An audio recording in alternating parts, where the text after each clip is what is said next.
Well, thank you very much. And today we're delighted to swear in our next Director of National Intelligence, Tulsi Gabbard. Most of you know Tulsi. She's a fantastic woman. Tulsi, I want to just congratulate you, your husband, Abraham, your sister, and all of your friends. A lot of friends here. You have a lot of friends. I noticed that, huh? I'm grateful. They were all fighting for you. It worked out very well. Tulsi Gabbard's an American of extraordinary courage and exceptional patriotism. She's devoted her entire life to public service, and I've watched her for years on different shows and everything. I said, she's a woman of great common sense, and, we like the common sense. It's a word that's being used a lot. I think we started it in terms of politics, but it's a word that's used a lot. It's usually pretty effective, too, and you really are. I've watched you even on Larry King. You're very young. I don't know how you were Larry King, but you're very young. But you were, and you always had the situation covered properly. At 21 years old, Tulsi became the youngest woman ever elected to the Hawaii State Legislature. And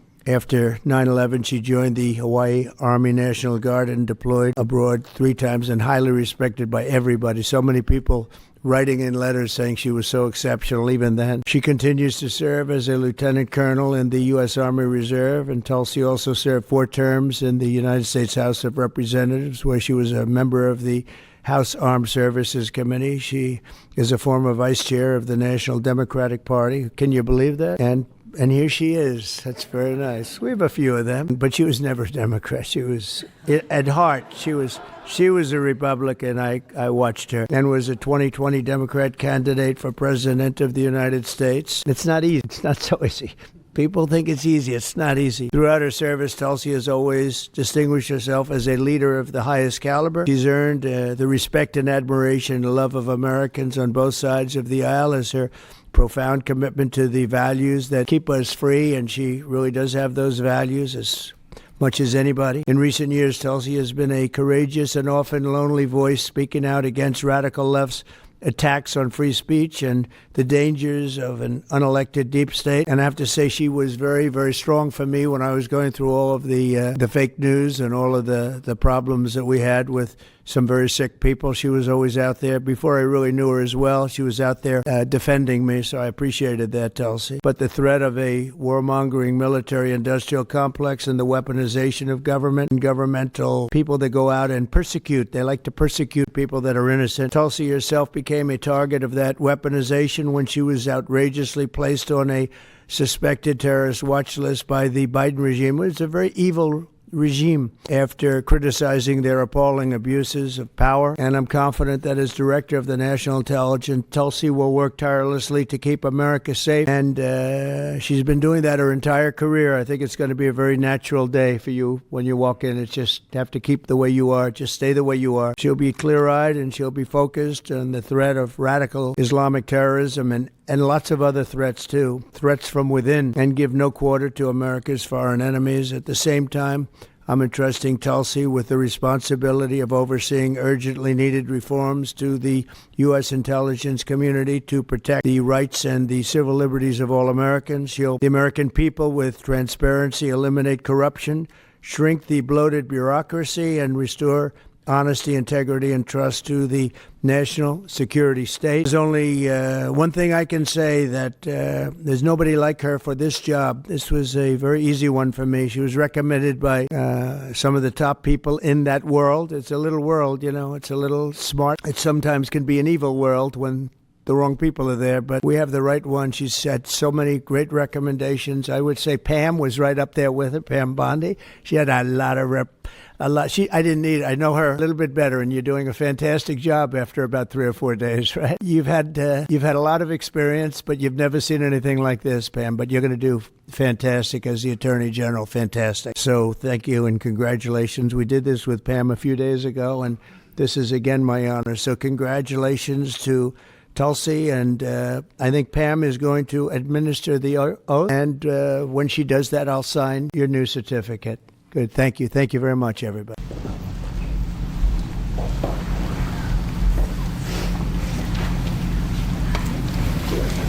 Please place your left hand on the Constitution and raise your right hand and repeat after me. I do solemnly swear. I, Tulsi Gabbard, do solemnly swear that I will support and defend the Constitution of the United States that I will support and defend the Constitution of the United States against all enemies, foreign and domestic, against all enemies, foreign and domestic, and that I will bear true faith and allegiance to the same, and that I will bear true faith and allegiance to the same. that I take this obligation freely I take this obligation freely, without any mental reservation without any mental reservation or purpose of evasion, or purpose of evasion, and that I will well and faithfully that I will well and faithfully discharge the duties of the office on which I am about to enter. discharge the duties of the office on which I am about to enter. So help me God. So help me God. Congratulations.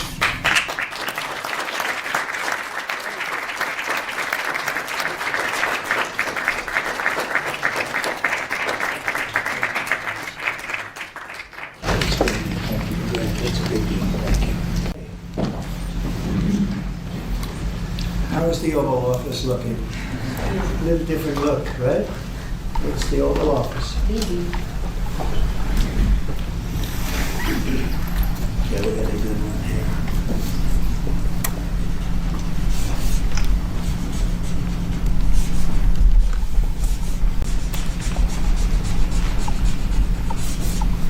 Okay, not bad. Ready? I'll say that there. We'll do it right here. Come on over here, Edwin.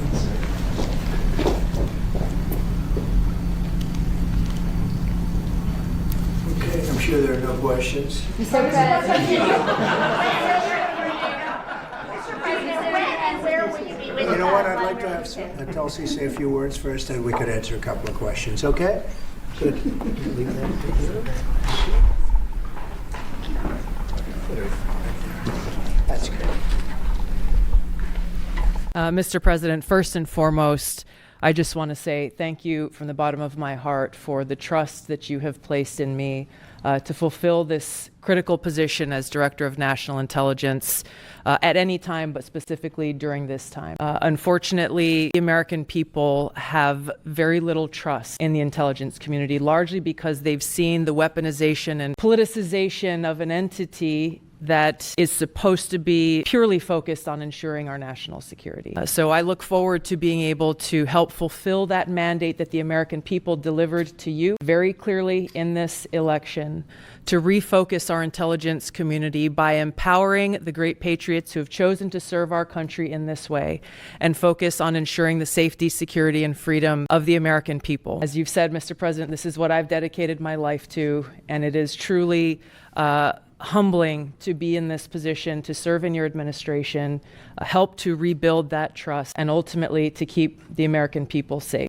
Last thing I'll mention, that in your National Prayer Breakfast speech, you made a statement about your legacy of wanting to be remembered as a peacemaker. I know that I can speak for many of my fellow service members who are here today, veterans, Medal of Honor recipients, how deeply that resonates with us. For those who volunteer to put their lives on the line when duty calls, but to have a president and commander-in-chief who recognizes the cost of that sacrifice and ensuring that war is the last resort, not the first. So thank you for your leadership on behalf of my friends here and all who wear the uniform.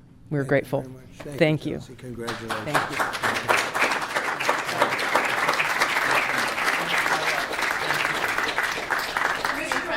when and where do you plan on meeting with Vladimir Putin? And were there any preconditions set to agree to this meeting? No, we had a great call, and it lasted for a long time, over an hour.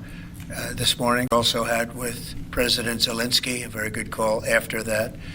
And I think we're on the way to getting peace. I think President Putin wants peace. President Zelensky wants peace, and I want peace. I just want to see people stop getting killed. We're very far away from that particular war, but that's a vicious war. Probably 1.5 million soldiers killed in a short period of time. I've never seen anything. I have pictures that are, you wouldn't believe it. You wouldn't believe what you have to look at. Young, beautiful soldiers that are just being decimated. And it would be nice to end it immediately. But we had a very good talk with, people didn't really know what President Putin's thoughts were, but I think I can say with great confidence he wants to see it ended also. That's good. And we're going to work toward getting it ended and as fast as possible. It's a horrible situation going over. It's flat land, and the bullet goes off, and the only thing it can hit is a body, a human body, a young human body. And they're losing just tremendous numbers of mostly soldiers. The cities and towns have been largely demolished. It's a shame what's happened to that country. It would have never happened if I were president. That I can tell you. Would have never happened. It's to look at that. And October 7th would have never happened either, by the way,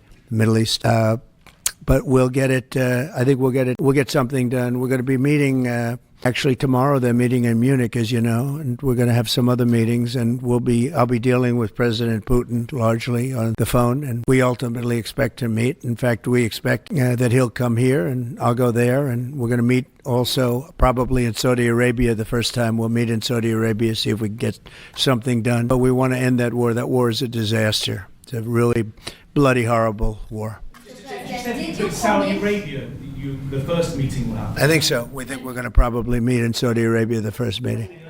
Hasn't been set, but not too distant future. Will you also be part of that meeting? We both understand, we know the Crown Prince, and I think it'd be a very good place to meet. Sounds like that would just be a meeting between you and Putin and perhaps the Crown Prince, but not President Zelensky. Probably we'll have a first meeting, and then we'll see what we can do about the second meeting. Also commit to go to Ukraine? What about Ukraine? Did you commit to go to Ukraine? No, I haven't. I haven't committed to go to Ukraine. I would think about going. I'd think about it. No problem. Say today, Mr. President, that they received your vision. What is your plan to end this war? Like today, Secretary... Well, I'm not going to tell you my plan. I can just tell you we've made a lot of progress. This should have been by Biden, not by me, because this has been going on for now a long time, years, and it should have been done by Biden. Just like the young gentleman that I brought home yesterday after 2 weeks. We worked on it for 2 weeks. He was a fine man, and he was in there for 3.5, almost 4 years, and they weren't able to do a thing, and I got him out. And as you know, I didn't pay $6 billion. I didn't pay anything. We did a trade, and we did a good job. We got him out in 2 weeks. It should have been out years ago. Really should have been out years ago. I don't think it's practical to have it, personally. I know that our new Secretary of Defense, who's excellent, Pete, made a statement today saying that he thinks it's unlikely or impractical. I think probably that's true. I think long before President Putin, they said there's no way they'd allow that. This has been going on for many, many years. They've been saying that for a long time, that Ukraine cannot go into NATO, and I'm okay with that. I just want the war, whether they are or they're not. But it certainly would seem to be that most people have said that is something that's not going to happen.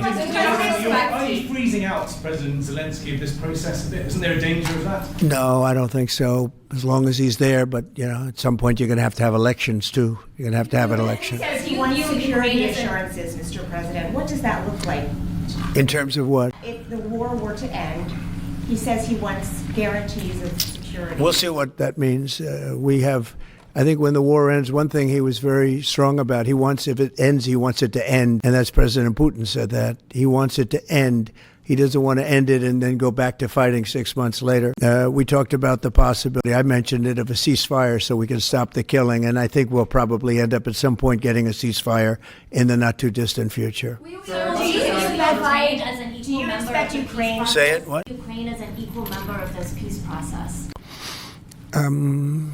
It's an interesting question. I think they have to make peace. People are being killed, and I think they have to make peace. I said that was not a good war to go into, and I think they have to make peace. That's what I think. Why did you decide to provide support to Ukraine? Would you support Zelensky ceding territory or exchanging territory in any agreement to end the war? Well, he's going to have to do what he has to do, but his poll numbers aren't particularly great, to put it mildly. He's got a country where it's been savaged and attacked, and he's got an army that's been very, very brave, actually, despite the fact that, we've given them, in my opinion, $350 billion. That's what the real number is. You don't hear that number. And Europe has given, in my opinion, $100 billion. And they've done it in the form of a loan. And I have a Secretary of Treasury right now who's actually quite brave. He's over in Ukraine on a train. And there's a lot of things happening around that train that aren't so good. And he's going there to get a document done where we're going to be assured that we're going to, in some form, get this money back, because we're putting up far more money than Europe, and Europe is in far more danger than we are. We have an ocean in between. Europe has nothing in between. You know what they have in between? They have Ukraine in between. So wait a minute. So, as you know, Europe is putting up money, and they're getting it in the form of a loan. And the United States under Biden didn't do loans. They just handed money every time somebody walked in from Ukraine. They just handed them money. This should have never happened. It should have never started. And once it did, other things should have happened. Other things should have taken place. So we're getting security on our money. We're going to have it secured by, they have rare earth, and they have oil and gas, and they have a lot of other things. And we're asking for security on our money. You are not sending any more. They've agreed to it. Ukraine has agreed to it. You are not sending any more aid to Ukraine. No, we are, but we want it secured, and the money is going to be secured. Will the U.S. stop sending did invade funding? Ukraine When in would the U.S. stop 2022? sending funding? Because if we didn't do that, then Putin would say he won. We're the thing that's holding it back. And frankly, we'll go as long as we have to go, because we're not going to let the other happen. But President Putin wants to have peace now, and that's good. And he didn't want to have peace with Biden. Conversation with Putin. And you tell me why that is, okay? Was that conversation with Putin to start these negotiations part of the deal to bring Fogel home? No, but it was a nice thing that he allowed Mark Fogel to leave. In fact, Mark wasn't feeling well, but he was all of a sudden about 2 weeks ago, he started being treated very nicely. He said they took him out for haircuts. They took him out. They helped him out a little bit and made him feel better, made him look better. And they were nice to him. And he said, I saw something happening. And it coincided with when I came into office. So that was nice. And he's a fine person. He was so happy to be out. He was there for 3.5 years plus, and he shouldn't have been there at all. They should have had him out much faster than that. Wait, go ahead, please. Sorry. Sir, just to be clear, do you see any future in which Ukraine returns to its pre-2014 borders?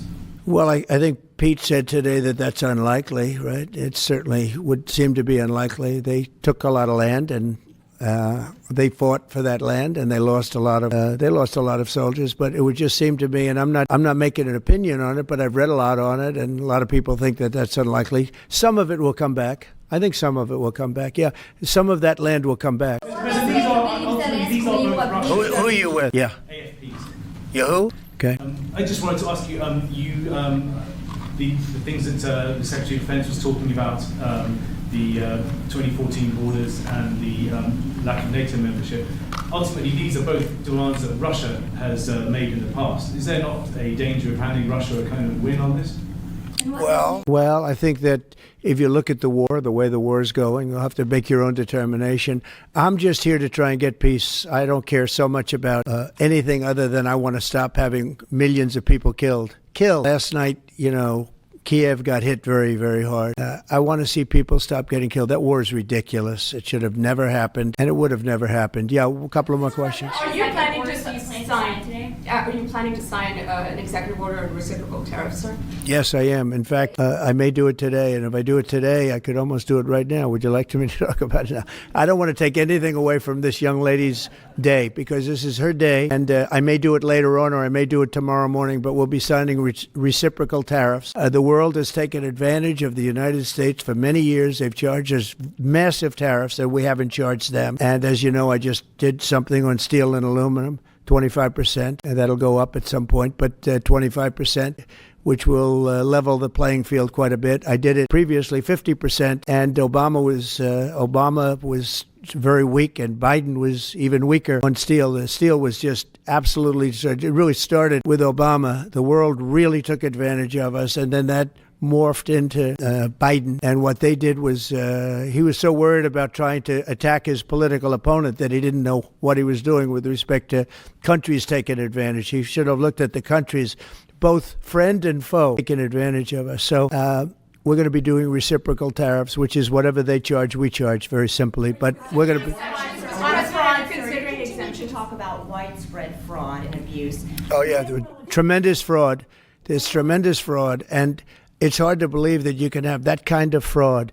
You're talking about what? Wait. Which are you talking? You're talking about with regard to all of the investigations that are going on about this stupidity. What we're going to do is tomorrow I'm having a news conference. I'm going to read to you some of the names that hundreds of millions and even billions of dollars have been given to. And if you tell me that we should be giving money to those things, those entities, I think you'll probably have to leave as a reporter because you're not very talented. When you look at the kind of money, billions and billions of dollars being thrown away illegally, there's no chance. I mean, I say it in front of our Attorney General, there's no chance that there's not kickbacks or something going on. When you give millions and millions of dollars to somebody that stands to look at something for 15 minutes and walks away with millions of dollars, that money's coming back in some form. And that's only one form of corruption. The biggest thing is what they do to our country. They're taking massive amounts of money and spending it on items. I went through a list of 200 expenditures that were made. And I found 3 that looked like they were reasonable. Okay, 3. And we'll be talking about that tomorrow. We have a lot of stuff. And I want to commend Elon because he's done a fantastic. He doesn't need this. You know, he's abused by you people every day. He's found more things than anybody could find. I think he's got the credibility to do it. I know he does. And it's his group of people. You know, they started off with 12. I call them 12 geniuses. They started off with 12 and they went to 20 and 25. And now they're up to almost 100. People are joining to help them, because there's a massive fraud that's taken place. And then you have judges that are activists, and they sit there and they say, oh, as an example, $59 million going to a little small group in New York City. You get nothing going to North Carolina to help nothing. They say, we don't have any money because they've given it away on the border. But you have nothing. What they did to North Carolina is a shame. And then they sent $59 million to New York City for a hotel for a little bit of nothing. What they've done, a hotel that was not luxury, that's getting luxury rates for migrants. They're making a fortune. We catch them. But a judge says, well, even though it may be a fraud, you have to send the money in anyway. Send the money. I said, wait a minute. We have money that shouldn't go because we caught it before it was sent out, but they want the money to go anyway. And I think you're going to have a lot of things to look at, Pam. I really do. What's going on with this whole thing? And this is just one group. We haven't talked about Department of Education. We haven't talked about the military. We haven't talked about a lot of things that are very big. And what's happened is, as an example, you'll have cases where you have a 3-month contract and maybe the guy that signs a contract leaves. Maybe he gets rich. All of a sudden he leaves for that reason. But you have a 3-month contract and maybe he leaves. So the contract is sitting there and the people signing the checks don't know it's 3 months. And it goes on for years. The 3 months turns out to be 3 years, 5 years, 10 years, just goes on forever. And the guy on the other side of the contract just keeps getting check after check after check because Elon had an expression yesterday, because nobody cares. It's a great expression. Nobody cares. The guy that signed the contract didn't care. Maybe there, may not be there, maybe crooked. Who knows? You have to care. Otherwise, you can't really run a thing like that, or you can't run a country, really, because there's so many transactions, thousands and thousands of transactions. And if you don't have people that care, you're going to lose control. And that's what's happened.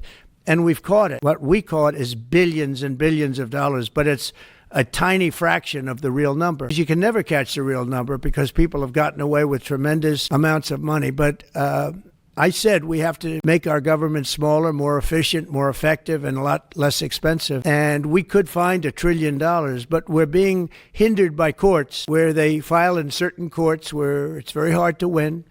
And a judge will stop us, and a judge will say that it doesn't make any difference what you find. You just keep paying the money. That's a hell of a way to be. And I follow the courts. I have to follow the law. All it means is that we appeal. But that gives people time to cover their tracks, and that's what they do. So it's a very bad thing that's taking place.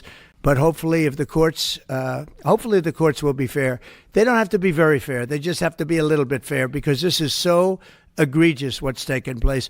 Nobody's ever seen anything like it. Nobody's seen numbers like this. These are massive numbers. $9 million for somebody to go and stand in a store and see how people shop. Okay, I mean, you take a look at these things. It's a disgrace. And then you have a country that we want to make America great again. It's very hard to make America great again when you have things like this. And you're going to see the same thing. Department of Education is going to be a disaster. The military, I mean, I see it. Look, I came in, they had a contract done, as you know, for $5.7 billion for airplanes. It was Air Force One.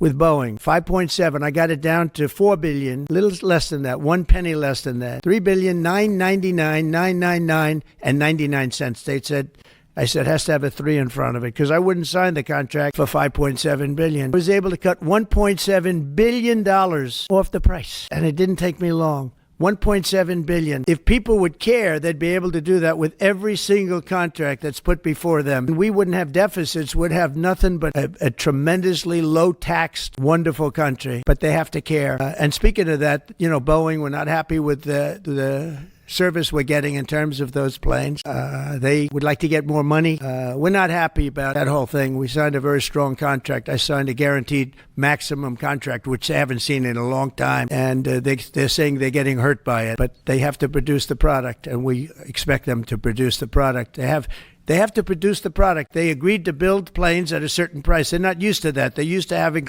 time and material contracts where it's whatever it costs, time and material, no dates, no anything, and it ends up costing 5 times more. You look at some of the ships that have been built. Take a look at the Gerald Ford, the aircraft carrier, the Ford. It was supposed to cost $3 billion. It ends up costing like $18 billion. And they make, of course, all electric catapults, which don't work. They have all magnetic elevators to lift up 25 planes at a time, 20 planes at a time. And instead of using hydraulic, like on tractors that can handle anything from hurricanes to lightning to anything, they use magnets. It's a new theory. Magnets are going to lift the planes up, and it doesn't work. And they had billions and billions of dollars of cost overruns. I met the architect. I said, have you designed a ship before? This is one of the biggest ships in the world, like landing at LaGuardia Airport. But you look at the kind of waste, fraud, and abuse that this country is going through, and we have to straighten it out.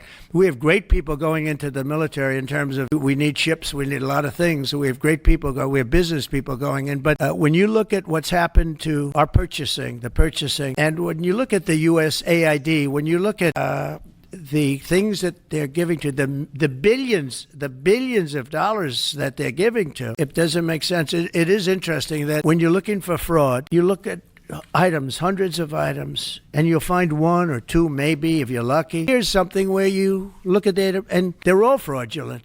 By just looking at the topic, they're all fraudulent, except it's the opposite. You'll find 1 or 2 that's like a legitimate reason. So I just want to thank Elon for going through it. I want to thank all the people that are working with him. We have a big group of people. I think the lowest IQ is about 160. That's very high. I think you have a couple of 182s in there, but they're doing a fantastic job. He doesn't need it, and they don't need it. But we're showing things, and it's going to be it's a big. People have no idea how important it is. Yeah. So how soon do you want the Department of Education to be closed? Oh, I'd like it to be closed immediately. Look, the Department of Education's a big con job.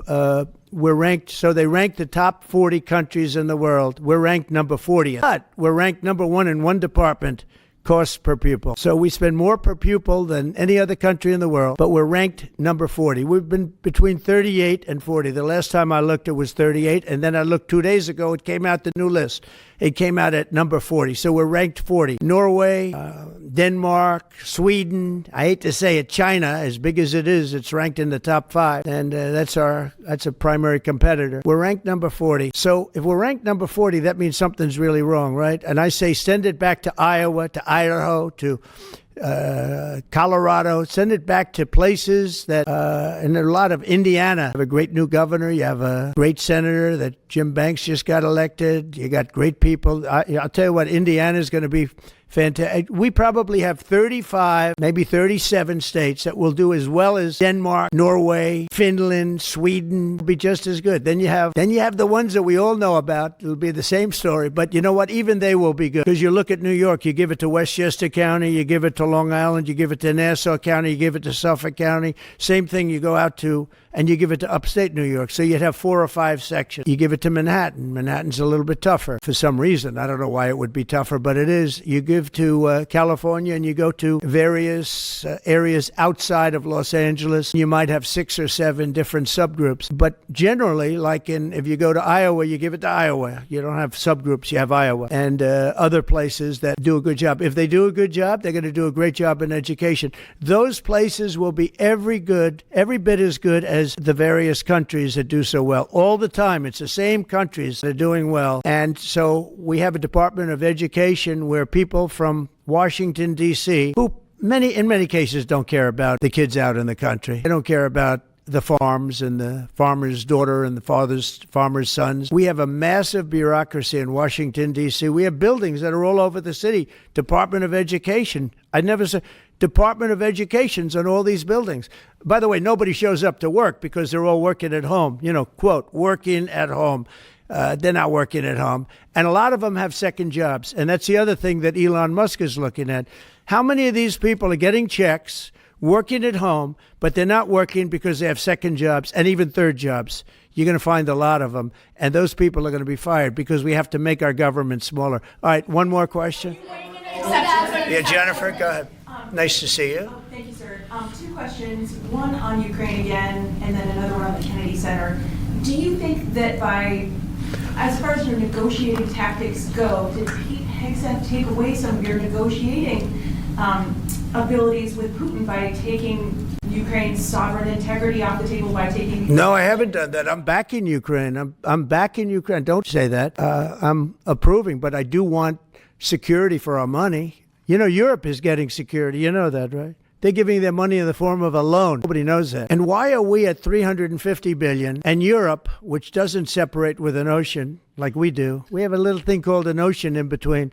Why is it that Europe is paying $200 billion less than us to help Ukraine? Very similar size. If you add up all the European countries, it's a little bit smaller than the U.S. in terms of the economy. Why is it that they're not paying the kind of numbers that they should be paying? And then on top of it, and I've been saying this to Biden, I told Biden, I said, you ought to be asking for either a loan or some kind of a security, like oil and gas or something for the money, because you're putting up much more money and you have no security. Europe's putting up a much smaller amount, and it's in the form of a loan, because we have people that were incompetent in the last administration, grossly incompetent, and we're changing it. But we change it, and all we do is we get hit by lawsuits from the radical left all the time. But here we are, we stand, and I guess we've done okay. Thank you very much, everybody. Thank you. Thank you.